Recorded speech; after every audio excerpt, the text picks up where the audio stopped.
Karena begini, kita tidak tahu sampai kapan pandemi ini akan selesai. Sementara pemerintahan harus terus berjalan, roda pemerintahan, kenegaraan harus terus berjalan, dibutuhkan orang-orang yang merupakan hasil pilihan rakyat itu sendiri.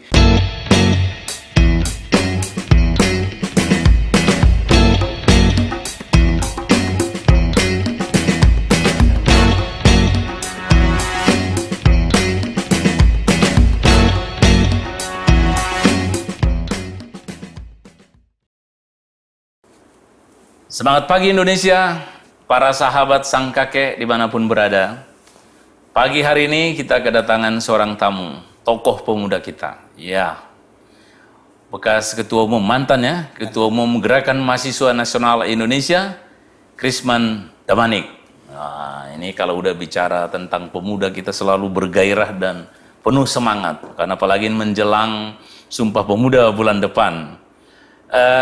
Bagaimana keadaannya, Krisman? Baik, sang kakek, terima kasih sudah diajak ngobrol-ngobrol di pagi hari ini. Oh, sehat ya? Sehat, sangat sehat. Gimana kondisi di pandemi ini, para pemuda kita ini? Ya, kondisinya masih tetap bertahan di situasi pandemi ini. Masih tetap ya? Iya, tetap bertahan. Masih sehat.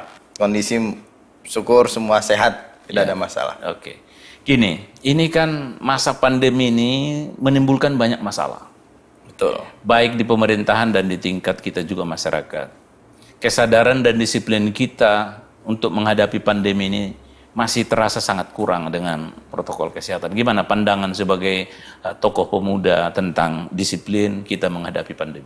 Ya, begini, persoalan disiplin ini memang menjadi persoalan paling krusial ya dalam kita menghadapi persoalan pandemik ini.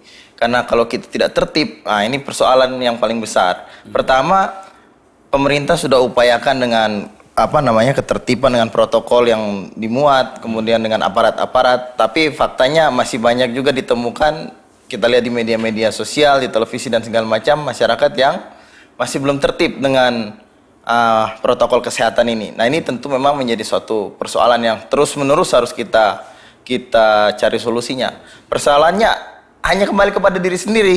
Kalau diri sendiri tidak sadar-sadar, ya tidak akan pernah selesai ini persoalan pandemi ini, kira-kira begitu. Jadi ini dibutuhkan kesadaran disiplin. Seperti tadi kita kan sebetulnya harus masih pakai masker. Betul. Ini pun kita tetap menjaga jarak. Jadi harus disiplin ya. Oke, lalu ada ini hajatan nasional. Kegiatan nasional katanya akan dilakukan itu pilkada pada Desember 2020. Sementara pandemi belum berakhir. Ada dalam tanda petik perdebatan sekarang ini. Sebetulnya apakah pas ini pilkada ini kita lanjutkan sementara pandemi belum berakhir? Gimana menurut pandangan tokoh pemuda kita ini? Baik, begini, ini menjadi diskusi yang nggak selesai-selesai sepertinya di masa pandemi ini. 9 Desember itu waktu yang memang tidak lama lagi, tapi masih cukup waktu untuk kita persiapkan segala sesuatunya. Pertama, kalaupun ini ditunda, apa garansinya kemudian pasca ditunda itu bisa selesai pandemi ini? Yang kedua, di dalam situasi pandemi ini justru kita butuh pemimpin yang secepatnya harus ditemukan oleh masing-masing kabupaten, kota, dan provinsi. Kenapa demikian?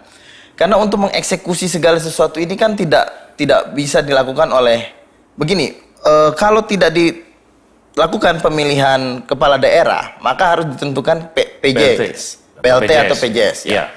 Nah, PLT atau PJS ini kan kewenangannya terbatas. Tidak bisa dia melakukan eksekusi terhadap hal-hal yang bersifat prinsip, anggaran yang mungkin dibutuhkan dalam rangka penyelesaian atau menghadapi pandemi. Maka solusinya menurut saya tetap harus dilakukan pemilihan kepala daerah ini. Situasi yang hari ini kita hadapi adalah bagaimana protokol-protokol kesehatan ini diperketat. Kemudian bagaimana aturan-aturan ini dibuat seketat mungkin. Misalnya ada calon-calon atau kandidat yang melanggar aturan-aturan protokol kesehatan, bisa segera dilakukan sanksi yang ketat juga, yang tidak bisa ada leluasa-leluasanya, langsung diberi sanksi yang bisa memberikan efek jerah kepada calon-calon lain. Kira-kira begitu. Kalau kita tunda, mau sampai kapan ditunda untuk pilkada ini? Tapi dilaksanakan dengan protokol kesehatan, dengan tahapan-tahapan yang sesuai dengan mekanisme yang sudah direncanakan, dilaksanakan sesuai apa yang sudah dibahas oleh para pemerintah dan pihak-pihak. Kan ada kesan karena beberapa organisasi kemasyarakatan kita seperti NU, Muhammadiyah, dan banyak tokoh masyarakat meminta menunda. Ada tuduhan terhadap pemerintah, KPU, dan DPR seolah-olah arogan dan tidak memperhatikan suara-suara dari masyarakat, sehingga ini ada kengototan untuk melakukan. Sebetulnya bagaimana?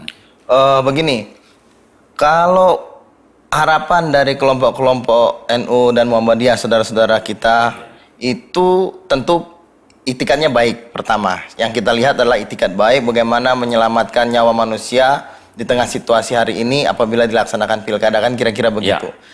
Namun demikian, menurut saya solusi yang untuk menunda itu menjadi pertanyaan, kapan kira-kira atau sampai kapan kira-kira ditunda, kalau harus ditunda. Karena begini, kita tidak tahu sampai kapan pandemi ini akan selesai.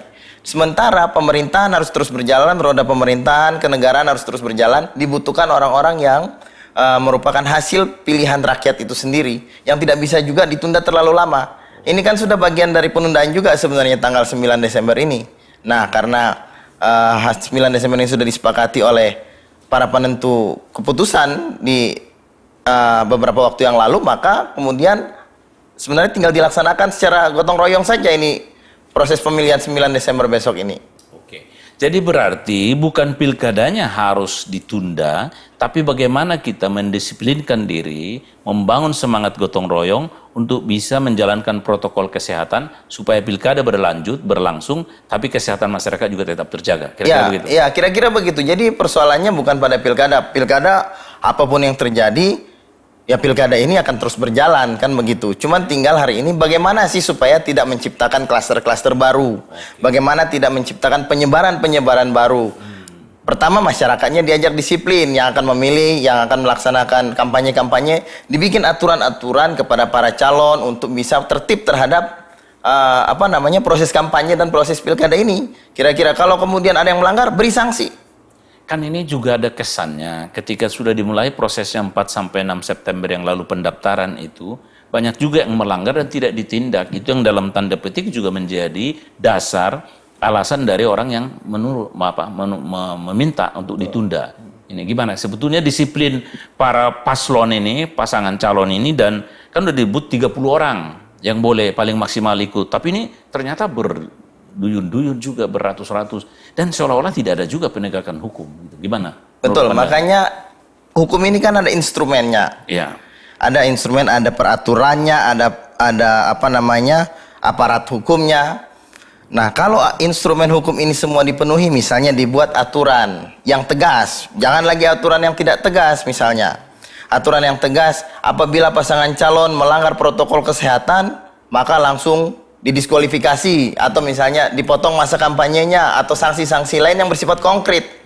Dan langsung dilaksanakan oleh para aparatur-aparaturnya, bisa Bawaslu yang sebagai pengawas pemilunya, yang kemudian dilaksanakan dieksekusi oleh KPU-nya. Nah, kira-kira harus ada disiplin dari para kandidat, ada disiplin dari masyarakat, tapi kemudian ada aturan juga yang tidak boleh lunak, tapi harus tegas, kira-kira begitu. Atau ini juga sebuah gambaran kita, kekhawatiran ini karena memang penegakan hukum kita masih lemah, khususnya juga terhadap penindakan terhadap pelanggaran protokol kesehatan. Ya, di sini kan bisa kita bilang begitu, karena ini kan persoalannya protokol kesehatan ini kan kalau mau ditindak tegas, kita lihat di beberapa tempat sudah ditindak secara tegas sebenarnya. Cuman memang masih ada juga sampai hari ini yang masih terjadi terus-menerus sampai hari ini. Mau dilaksanakan seperti apa, mungkin aparatur-aparatur pelaksananya juga masih melihat satu bentuk yang pas, kira-kira menyesuaikan dengan kondisi masyarakatnya. Oh, jadi berarti sebetulnya tugas utama kita sekarang adalah bagaimana kita secara gotong royong melakukan edukasi terhadap masyarakat supaya punya disiplin dalam protokol kesehatan, supaya pilkada bisa berjalan, tapi sehat juga masyarakatnya. Kira-kira begitu ya? Kira-kira begitu, karena pilkada ini kan sudah menjadi satu kebutuhan di era demokrasi kita. Kalau hari ini masyarakatnya bisa tertib, bisa disiplin, kemudian para pasangan calonnya kemudian juga bisa benar-benar memperhatikan protokol kesehatan, pelaksana aturan-aturannya juga semua konsisten dan komitmen, saya pikir tidak akan ada klaster pilkada. Tapi yang penting bagaimana pasca ini para kepala daerah yang terpilih bisa bergotong royong menyelesaikan persoalan pilkada ini, persoalan pandemi ini. Tapi ada juga yang mempetakomplei bahwa jangan hanya mempersoalkan hak konstitusional, soal pejabat yang harus definitif, supaya bisa mengambil keputusan, tapi mengorbankan di sisi lain kesehatan masyarakat. Ini gimana kalau ini jadi dipetakomplei gitu? Saya pikir tidak ada vis-a-vis antara dua itu ya sebenarnya, karena satu menjadi kebutuhan. Apa itu kebutuhannya? Pejabat yang definitif itu menjadi kebutuhan dalam rangka apa? Dalam rangka menghadapi situasi pandemi yang sedang dihadapi hari ini. Bayangkan kalau tidak ada pejabat yang definitif, bagaimana anggaran-anggaran untuk menghadapi situasi pandemi ini bisa dieksekusi oleh kabupaten, kota, atau provinsi? Bagaimana kalau kemudian persoalan ini terus-menerus ditunda, kemudian sampai bertahun-tahun dan hanya dilaksanakan oleh PLT atau PJS? Tentu ini akan berdampak. Kalau kemudian kesehatan masyarakat yang dikorbankan, ini kan masih asumsi. Asumsi ini kan belum tentu bisa dibuktikan.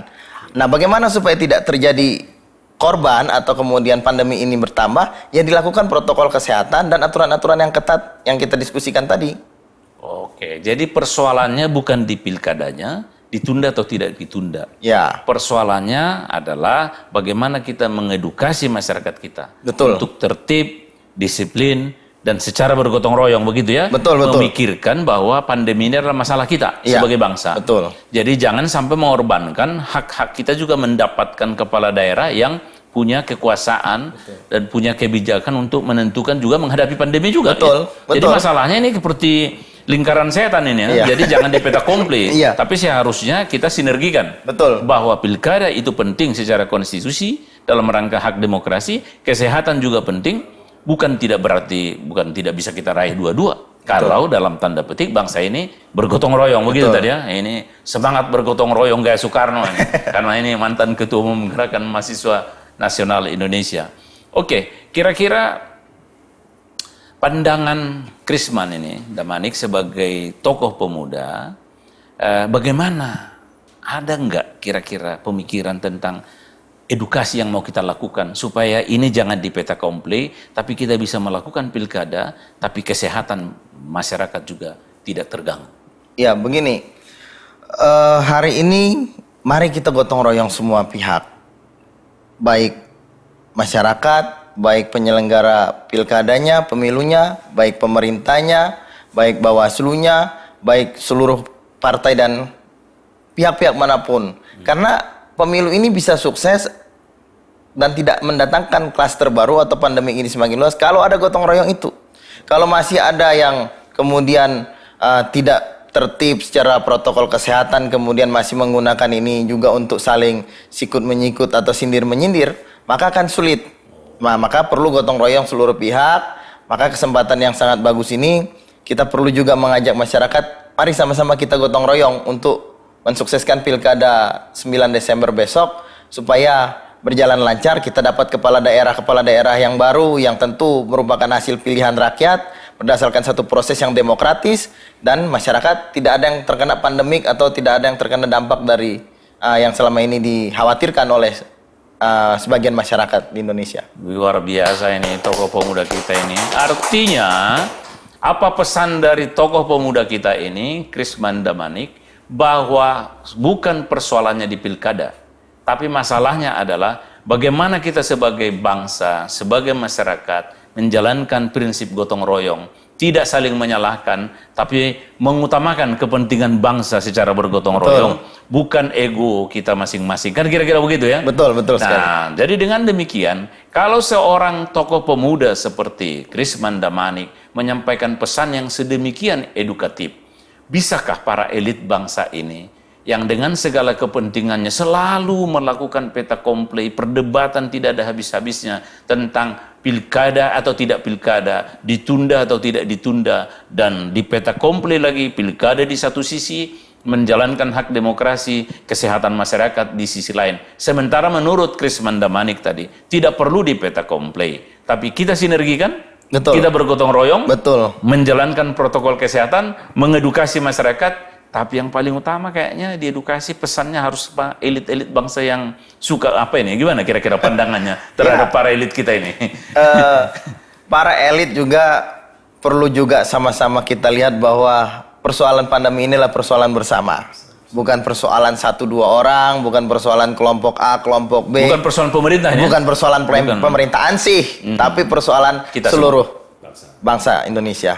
Jadi gotong royong itu solusinya. Solusinya? Iya. Luar biasa. Sebagai seorang mantan ketua umum Gerakan Mahasiswa Nasional Indonesia yang terkenal dulu memang dengan prinsip-prinsip Soekarnois, selalu gotong royong. Dan saya kira itu sangat esensial. Betul. Dengan gotong royong, banyak hal bisa kita atasi. Dengan gotong royong pemikiran, tindakan dalam aksi bersama, mengedukasi, dan juga mengajak semua elemen bangsa ini, saya kira ini sesuatu yang sangat luar biasa dari seorang tokoh pemuda kita. Mari kita bergotong royong. Jangan persoalkan ditunda atau tidak ditunda pilkada. Tapi mari kita selamatkan bangsa ini. Kita hadapi pandemi sebagai masalah bersama. Bukan masalah pemerintahan sih, tapi masalah bangsa. Dan bukan hanya bangsa Indonesia, seluruh dunia.